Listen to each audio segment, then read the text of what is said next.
Après plusieurs mois passés sous silence, au sortir des échéances électorales de 2023 dernier, voilà que les membres et sympathisants du Parti pour le développement et la solidarité sociale en résidence dans la province de l'Ogooué-Maritime ont décidé de se retrouver autour de leur leader, Maître Séraphin Daoré Bogo, au siège de cette formation politique de l'opposition.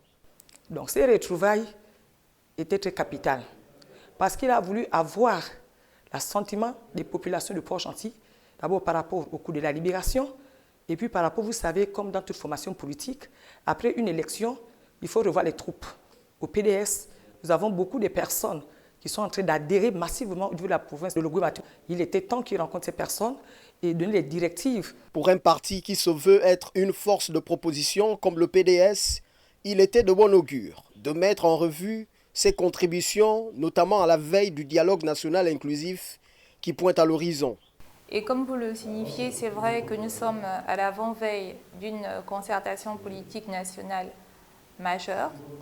Donc nous avons voulu pouvoir échanger, faire le point, notamment concernant les contributions de notre parti lors de ces assises.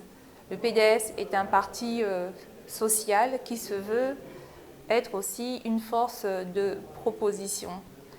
Et bien sûr, nous sortons d'une élection, donc ça a été aussi l'occasion pour nous de pouvoir faire le point, de faire un bilan par rapport à ces dernières échéances électorales. Des retrouvailles conclues par cette motion de soutien et d'encouragement au CTRI. Le Bureau national du Parti pour le développement et la solidarité sociale émet le vœu que les actes apposés par le CTRI durant la période de transition soient toujours conformes aux dispositions de la charte de cette transition.